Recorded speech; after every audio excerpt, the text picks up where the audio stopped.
اب تو سیلے درد تھم جائے، سکون دل کو ملے، زخم دل میں آ چکی ہے اب تو گہرائی بہت۔ لاؤنج کی چوڑی کھڑکی کے باہر دھوپ پگھل رہی تھی، کچن میں تلتے کبابوں کی خوشبو یہاں تک آ رہی تھی۔ ویل چیئر میں بیٹھے بڑے ابا بہت محبت و اپنائیت سے صوفے پہ سر جھکائے فارس کو دیکھ رہے تھے۔ قریب سعدی کھڑا فائل کے صفحے پلٹ رہا تھا۔ اوہو، نفی میں سر ہلاتے سعدی نے ان کا دوائیوں کا باکس کھول کر دیکھا۔ مجھے اچھی طرح یاد ہے میں کتنی گولیاں چھوڑ کر گیا تھا۔ آپ نے 2 ہفتے میں صرف 11 روز کی دوا کھائی ہے۔ فارس نے خاموشی سے بس نگاہ اٹھا کر اسے دیکھا۔ البتہ انہوں نے مسکراتے ہوئے تفتیش کرتے لڑکے پہ نظر ڈالی۔ وہ ختم ہو گئی تھی، یہ نئی منگوائی ہے، صداقت سے پوچھ لو۔ بیٹے اور غلام کی گواہی قابل قبول نہیں ہوتی۔ میرا پوتا آتا جاتا ہے، اس سے اچھی دوا کیا ہوگی میرے لیے؟ انہوں نے سعدی کا بازو چھو کر فارس سے تائید چاہی۔ فارس جو آگے کو ہوا الرٹ سا بیٹھا تھا، زبردستی مسکرا دیا، پھر وہی سنجیدگی طاری کر لی۔ وہ بے آرام سے بیٹھا تھا۔ میں اس بات کو بھی ٹال رہا ہوں، ختم نہیں کر رہا۔ سعدی تنبیہ کرتے ہوئے کھڑکی تک آیا اور باہر دیکھنے لگا جہاں پورچ میں اس کی کار کھڑی تھی۔ دوسری کوئی کار نہ تھی۔ زمر میڈیکل چیک اپ کے لیے گئی تھی اور اس کو آتے آتے بھی 2-3 گھنٹے لگ جانے تھے، سو وہ بے فکر تھا۔ آگے کیا کرو گے فارس؟ وہ اب نرمی سے اسے دیکھتے پوچھ رہے تھے۔ پرانی نوکری واپس لینے کی کوشش کروں گا، وہ رسمی سے انداز میں بتانے لگا۔ اگر کوئی مدد؟ فارس نے ہلکا سا ہاتھ اٹھایا۔ میرے پاس کچھ سیونگز ہیں، بہت ہے میرے لیے۔ آپ نے پہلے ہی بہت احسان کی ہے مجھ پہ، مزید نہ لوں گا، نہ لیتا اچھا لگوں گا۔ بنا کسی تاثر کے وہ سنجیدگی سے کہہ رہا تھا۔ میں جانتا تھا تم رہا ہو جاؤ گے، جج کو تمہاری بے گناہی کا یقین آ جائے گا۔ فارس نے ترچھی نظروں سے باہر دیکھتے سعدی کو دیکھا۔ جی، سعدی بھی جانتا تھا۔ جیبوں میں ہاتھ ڈالے چوئنگم چباتے سعدی نے مڑے بنا کہا، میں نے سنا نہیں، کیا کسی نے میرا نام لیا؟ اور کسی نے سر جھٹک کر چہرہ واپس موڑ لیا۔ مجھے تم سے بہت سی باتیں کرنی ہیں، اچھا لگ رہا ہے تمہیں اپنے سامنے دیکھ کر۔ او، سعدی نے بے اختیار چوئنگم اگلی اور ڈسٹ بن میں پھینکی، پھر گھبراہٹ سے باہر دیکھا۔ نیلی کار اس کی کار کے پیچھے رکی تھی۔ ڈرائیونگ سیٹ کا دروازہ کھول کر وہ باہر نکل رہی تھی۔ گھگریالے بال ہاف بندھے تھے اور اپنا پرس اٹھاتے ہوئے وہ ایک جھولتی لٹکے کانوں کے پیچھے اڑس رہی تھی۔ آپ نے تو کہا تھا وہ 2 بجے سے پہلے نہیں آئیں گی، سعدی ہلکا سا بول پایا۔ فارس نے چونک کر اسے دیکھا، مگر اسے یہاں سے وہ نظر نہیں آ رہا تھا جو سعدی دیکھ رہا تھا۔ زمر اس کی گاڑی کے پاس رکی، پھر اچنبے سے لاؤنج کی کھڑکی کو دیکھا۔ سعدی ادھر کھڑا نظر آیا کہ وہ شیشے کے بہت قریب کھڑا تھا۔ زمر ہلکا سا مسکرائی اور آگے بڑھائی۔ سعدی مسکرا بھی نہ سکا۔ وہ راہداری میں داخل ہوئی تھی کہ ٹرالی لاتا صداقت اسے دیکھ کر بوکھلا گیا۔ باجی، آپ اتنی جلدی؟ ہاں، اپائنٹمنٹ کینسل ہو گئی، ڈاکٹر کو کہیں جانا تھا۔ سعدی آیا ہے؟ وہ سیدھی ڈرائنگ روم کی طرف آ رہی تھی اور اس کی آواز پہلے ہی ادھر پہنچ گئی تھی۔ بڑے ابا نے بے اختیار سعدی کو دیکھا۔ فارس ایک دم کھڑا ہو گیا، اس کے ماتھے پہ بل پڑ گئے۔ آج تو ہمارا سعدی، اتنے عرصے بعد چوکھٹ پہ زمر کے الفاظ ٹوٹ گئے۔ فارس سامنے کھڑا تھا، ابا ویل چیئر پہ، سعدی کھڑکی کے ساتھ۔ فارس کو دیکھ کر اس کی بھوری آنکھوں میں پہلے بے یقینی ابھری، پھر صدمہ اور آخر میں شدید غصہ۔ اس کے لب بھیج گئے، اتنی سختی سے کہ گردن کی نسیں ابھرنے لگی۔ تیز نگاہوں سے سعدی کو دیکھ کر جیسے جواب مانگا۔ فارس تیزی سے اس کے پاس سے گزر کر باہر کی طرف بڑھا۔ یہ آدمی میرے گھر میں کیا کر رہا ہے؟ وہ ابھی نکلا بھی نہ تھا جب وہ جواب طلب نظروں سے بڑے ابا کو دیکھ کر اونچی آواز میں بولی تھی۔ فارس لمحے بھر کو رکا، پھر تیزی سے نکلتا گیا۔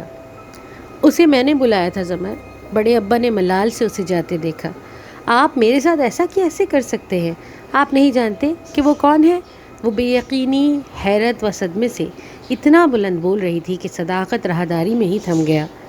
وہ بے گناہ ہے اور میں بے گناہ نہیں تھی۔ آپ کو اس سارے معاملے میں میں معصوم نہیں لگتی؟ زمر، سعدی نے کچھ کہنا چاہا۔ تم تو بالکل خاموش رہو، انگلی اٹھا کر اسے چپ کرایا۔ سعدی نے سر جھکا لیا۔ مرکزی دروازہ کھول کر بند ہونے کی آواز آئی۔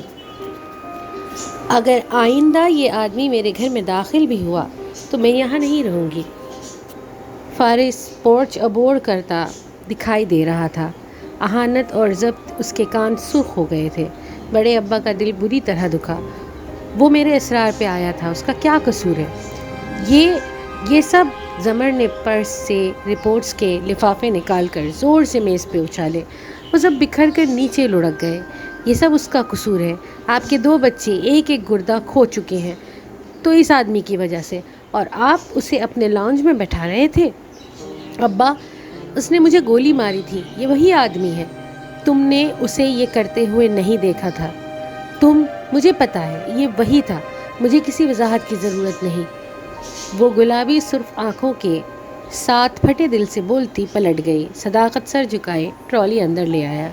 سعدی نے گہری سانس بھری، آگے آیا، کباب اٹھایا، صوفے پہ براجمان ہوا اور اسے دیکھا۔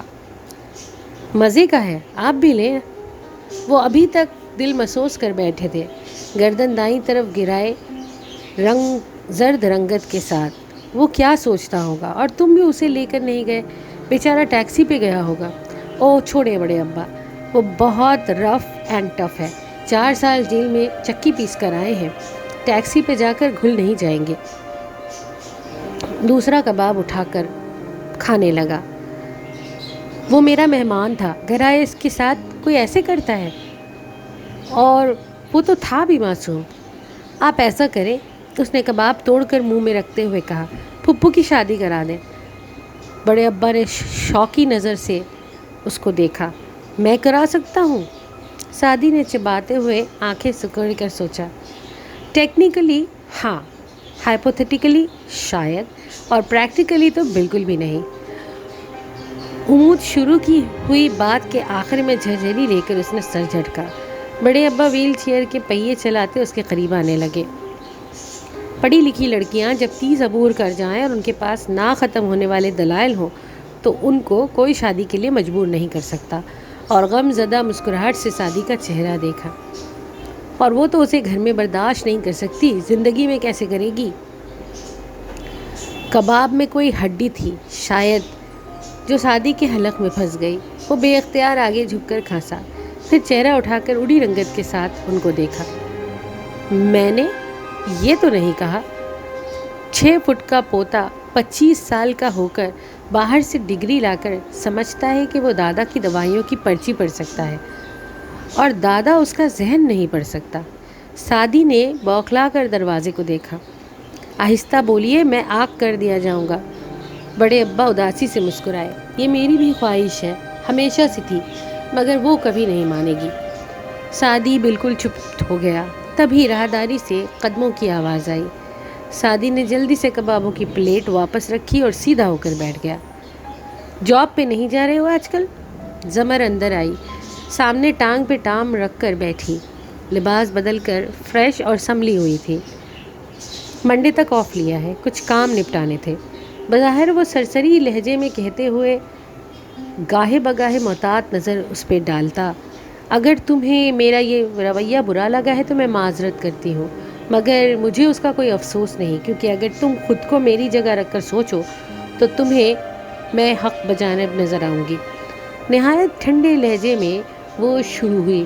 میری زندگی کے کچھ اصول ہیں، میں جن کو پسند نہیں کرتی ان سے بھی مل لیتی ہوں، مگر جن سے نفرت کرتی ہوں، بالخصوص کسی ایسے شخص سے جس نے مجھے نقصان دیا ہو، تو اس کو میں اپنے گرد گرد برداشت نہیں کر سکتی۔ اس بارے میں مجھے اپنے جذبات چھپانے کی ضرورت نہیں ہے۔ آخر میں ہلکے سے شانے اچکائے۔ سعدی نے سر ہلایا۔ وہ جذبات نہیں مگر ڈھیروں کرب چھپا کر آئی تھی۔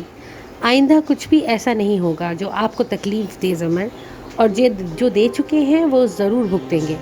مجھے ان کے بھگتنے سے غرض نہیں ہے، مگر آپ تو انصاف قصاص پہ یقین رکھتی ہیں۔ معاف میں نے ابھی بھی نہیں کیا سعدی، مگر میں زندگی میں آگے بڑھنا چاہتی ہوں، میں خود کو مزید تکلیف سے بچانا چاہتی ہوں۔ وہ سنجیدگی سے کہہ رہی تھیں۔ ابا، آپ کو اس سے ملنا ہے تو ضرور ملیں، مگر میری موجودگی میں یہ مت کیا کیجیے۔ ہم نے تو یہی سمجھا تھا نا، سعدی نے بمشکل خود کو کہنے سے روکا۔ سعدی چاہتا ہے ہم کل رات اس کی طرف کھانا کھائیں۔ بڑے ابا نے بات بدل دی، نہ تائید کی نہ انکار کیا۔ زمر نے سعدی کو دیکھا جو متذب سا اسے دیکھ رہا تھا۔ وہ ذرا سا مسکرائی۔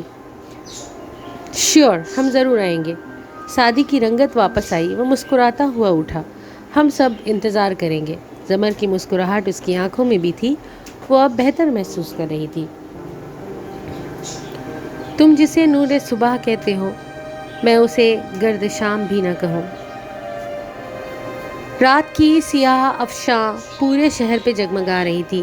کاردارز کے عظیم الشان قصر کے سامنے لان نشیب میں جاتا تو آگے انیکسی تھی۔ فارس دروازے پہ کھڑا چابیوں کے گچھے سے ایک لگا رہا تھا۔ جینز پہ بٹنوں والی شرٹ پہنے، کف کلائی پہ موڑے، اس کا چہرہ بے تاثر تھا۔ دروازہ کھلا، اس نے اندر قدم رکھا، بنا دیکھے دیوار پہ ہاتھ مارا اور سیدھا دوسرا بٹن دبایا۔ داخلی حصے کی بتی جل اٹھی۔ وہ چھوٹے چھوٹے قدم اٹھاتا اندر آیا، گردن گھما کر چھت، کھڑکیوں، دیواروں کو دیکھتا اور راہداری سے گزر رہا تھا۔ گھر باہر سے پینٹ شدہ تھا کہ کاردارز اپنا گھر پینٹ کرواتے تو اس کا بھی بیرونی حصہ کروا دیتے کہ ان کے لان سے وہ دکھائی دیتا تھا۔ البتہ اندر سے گھر معمولی تھا۔ نارمل فرنیچر، چپس کا فرش، دیوار اور چھت کے ملنے کی جگہ پہ اکھڑا ہوا پینٹ۔ وہ آگے بڑھتا گیا۔ جواہرات نے یہاں کی صفائی کروا دی تھی۔ آج وہ صاف ستھرا سا پڑا تھا مگر پھر بھی پرانا اور معمولی لگتا تھا۔ لاؤن چھوٹا سا تھا، اس کی ایک طرف کھانے کی گول میز رکھی تھی۔ ڈرائنگ روم الگ تھا، سیڑھیاں اوپر جاتی، ایک طرف دروازہ تھا جہاں سے سیڑھیاں بیسمنٹ میں جاتی۔ بیسمنٹ تہخانے کی طرف تھی۔ پورے گھر کے رقبے پہ پھیلا کمرہ جس میں ستون تھے مگر دیواریں ندارت۔ اس تہخانے میں کاٹھا کباڑ تھا۔ فارس ادھر نہیں گیا۔ وہ اوپری منزل پہ آیا، آگے ٹیرس بھی تھا اور اندر دیوار پہ ایک تصویر تھی۔ تصویر میں وہ ہلکا سا مسکرا رہا تھا، بالکل ہلکا سا۔ ایش گرے ڈنر سوٹ میں ملبوس تھا، بال اب جیسے تھے۔ ساتھ ایک ساڑی میں ملبوس لڑکی کھڑی تھی، سٹیپ میں کٹے بال، بڑے جھمکے، جاذب نظر، وہ بھی مسکرا رہی تھی۔ فارس پلٹ گیا، اس کا چہرہ بے تاثر تھا۔ باتھ روم میں آ کر اس نے نل کھولا اور آستین موڑ کر وضو کرنے لگا۔ ٹیرس سے باہر روشنی میں نہایا قصر دکھائی دے رہا تھا۔ اندر ملازموں کی چہل پہل جاری تھی۔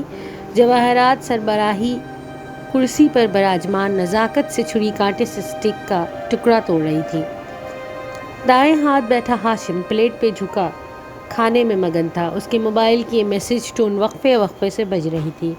جواہرات کے دوسرے ہاتھ بیٹا نوشرواں بے دلی سے کانٹا پلیٹ میں الٹ پلٹ کر رہا تھا۔ اس کی شیو بڑھی ہوئی تھی۔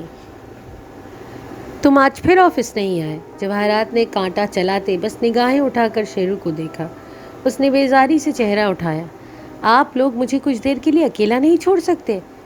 ممی، ہاشم نے نگاہوں میں جواہرات کو تنبیہ کی۔ اس نے ذرا سا شانے اچکائے۔ میرا خیال تھا تم اب تک اپنے بھائی کو سمجھا چکے ہوگے، مگر یہ ہنوز اس عورت کے غم میں ہے جو اس کو گدھا سمجھ کر استعمال کر کے چلی گئی۔ آپ چاہتی ہیں میں ٹیبل سے اٹھ جاؤں؟ اس کا چہرہ سرخ پڑنے لگا۔ شیرو، بدتمیزی مت کرو، وہ ہماری ماں ہے۔ اور جس طرح ہاشم نے صرف نگاہ اٹھا کر سختی سے کہا تھا، نوشرواں نے گردن جھکا لی۔ جواہرات نے گہری سانس لے کر گلاس لبوں تک لگایا۔ میں اس دن کا انتظار کر رہی ہوں جب تمہیں احساس ہوگا کہ تمہاری ماں اور تمہارا بھائی تمہیں پروٹیکٹ کرنے کے لیے کیا کیا کرتے ہیں، اور یہ پورا ہفتہ ہم نے تمہارا خواہ مخواہ کا غصہ برداشت کیا ہے۔ تم ہمیں ہی مرد الزام ٹھہرا رہے ہو۔ اگر سعدی نے، اور اس نام پہ نوشرواں کی کنپٹیاں پھٹنے کو تھیں، کچھ برا کیا بھی تھا تو تمہارے بھائی کے ساتھ، اور جب وہ کہہ رہا ہے کہ وہ اسے سنبھال لے گا تو تم کیوں اپنا خون جلا رہے ہو؟ نوشرواں نے کانٹا رکھ دیا، بس کھا چکا تھا وہ۔ فارس چلا گیا۔ ہاشم نے دانستہ ماں کو دیکھتے ہوئے موضوع بدلا۔ وہ ابھی ٹھنڈے انداز میں شیرو کی مزید کلاس لے سکتی تھی، مگر ہاشم کے مسلسل نگاہوں سے تنبیہ کرنے پہ گہری سانس لے کر بولی، مہمان سے 4 دن بعد بدبو آنے لگتی ہے، سو آج اس کا گھر تیار کروا دیا تھا۔ نوشرواں اٹھنے کے لیے پر تول رہا تھا، مگر بہرحال اس میں اتنی جرأت نہ تھی کہ بڑے بھائی اور ماں کے سامنے سے یوں اٹھ جائے۔ ہاشم کا موبائل پھر بجا۔ اس نے ایک ہاتھ سے کاٹا، لبوں تک لے جاتے دوسرے سے فون کان سے لگایا۔ جی آپ کا کام ہو گیا تھا، میں صبح تک کیس فائل آپ کو پہنچا دوں گا۔ جی بالکل۔ اس نے پلیٹ پر پرے کی اور دوسرا نمبر ملانے لگا۔ ہاشم کے ہر وقت بجتے فون کے وہ عادی تھے۔ جی زمر، کیسی ہیں آپ؟ ان دونوں نے چونک کر اسے فون پہ کہتے سنا۔ میں نے آپ کو ایک کیس فائل کا کہا تھا۔ اوکے، وہ کاپی ہو گئی؟ اچھا، میں ڈرائیور کو بھیج دیتا ہوں، آپ کے گھر سے پک کر لے گا۔ اس نے رک کر سنا۔ آپ کدھر ہیں؟ خیریت؟ سعدی کی طرف؟ اچھا۔ ہاشم بات دہرانے کا عادی نہ تھا، مگر چونکہ یہ اس کے لیے بھی غیر متوقع تھا سو وہ دہراتا گیا۔ نگاہ اٹھا کر شیرو کو دیکھا۔ وہ بھائی بھیچے اسے ہی دیکھ رہا تھا۔ چلے جب واپس آئے؟ اچھا، صبح وہیں سے کوٹس جائیں گے۔ اوکے، کوئی مسئلہ نہیں۔ سعدی قریب ہے تو میری بات کروا دے، وہ کہتے ہوئے اپنے چھوٹے بھائی کو دیکھ رہا تھا۔ جواہرات بھی نیپکن سے لب تھپتھپاتی ادھر ہی متوجہ تھی۔ کیا حال ہے سعدی؟ وہ بولا تو آنکھوں میں سرد مہری در آئی۔ نوشروان نے ہوں کہہ کر استہزائیہ سر جھٹکا۔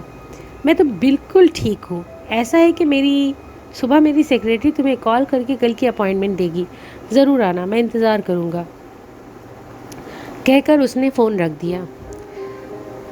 یہ گرایا آپ نے اسے ڈی اے کی نظروں سے کہ وہ ایک دفعہ پھر فیملی بن گئے؟ وہ کل آئے گا، میں اس سے بات کروں گا اور میں سب سنبھال لوں گا۔ اب وقت آ گیا ہے کہ تم سعدی یوسف کے آبسیشن سے نکل جاؤ۔ ہر فقرہ توڑ توڑ کر تحمل سے ادا کیا۔ نوشرواں ریلیکس۔ جواہرات نے اب کے نرمی سے شیرو کا ہاتھ دبایا۔ اس نے بظاہر خود کو نارمل کرتے ہوئے اس بات میں سر ہلا دیا۔ بہرحال تاثرات چھپانے میں ماں اور بھائی جیسا ماہر تو نہ تھا۔ یہ کوئی اتنی بڑی بات نہیں ہے۔ بڑی بات تب ہوتی اگر سعدی کے ہاتھ کچھ ایسا لگتا جو ہمیں نقصان دے۔ میں سمجھ گیا، میں ٹھیک ہوں۔ وہ اپنا موبائل نکالتے ہوئے اٹھ گیا۔ جواہرات نے قدرے تفتیش سے گردن اٹھا کر اسے دیکھا۔ کہاں جا رہے ہو؟ سرمد وغیرہ کے نے باہر کھانے کا پروگرام بنایا تھا، پہلے انکار کر دیا، اب چلا ہی جاتا ہوں، موڈ اچھا ہو جائے گا، ورنہ جب تک یہ سعدی یوسف زندہ ہے میری زندگی مسائل کا شکار ہی رہے گی۔ سر جھٹک کر کہتا وہ نکلنے لگا۔ پھر جیسے اپنی ہی بات نے سوچ کا ایک نیا دروازہ کھولا۔ مر کیوں نہیں جاتا یہ سعدی آخر؟ اتنے تو بم بلاسٹ ہوتے ہیں روز۔ وہ تو کہہ کر نکل گیا، مگر ہاشم بے اختیار سانس رو کے اس کو دیکھنے لگا۔ سوچ سمجھ کر بولا کرو، اس نے عقب سے قدرے برہمی سے پکارا۔ شیرو نے مڑے بغیر بائیں کا ہاتھ ہلایا اور آگے بڑھتا نکل گیا۔ مجھے یقین نہیں ہے وہ دوستوں کے پاس جا رہا ہے۔ اگر آپ اسی طرح ہر وقت اس کو منفی رخ دکھاتی رہیں تو وہ واقعی کسی کے پاس جانے کے قابل نہیں رہے گا۔ تمہارے خیال میں اس کی بھلائی نہیں چاہتی؟ کیا ہم سکون سے کھانا کھا سکتے ہیں؟ ہاشم واپس پلیٹ کی طرف متوجہ ہوا۔ شیور۔ جواہرات نے نزاکت سے کھانے شانے اچکائے، انگلی سے سامنے گرے بال پیچھے کیے اور گھونٹ گھونٹ جوس پینے لگی۔ اگر آپ کو ہمارے ایپیسوڈز پسند آئے ہوں تو پلیز لائک، شیئر اور سبسکرائب ضرور کریں۔ اگر آپ اپنی پسند کی کوئی کہانی سننا چاہتے ہوں تو ہمیں اس کہانی یا ناول کا نام ضرور کمنٹ باکس میں لکھ کر بتائیں۔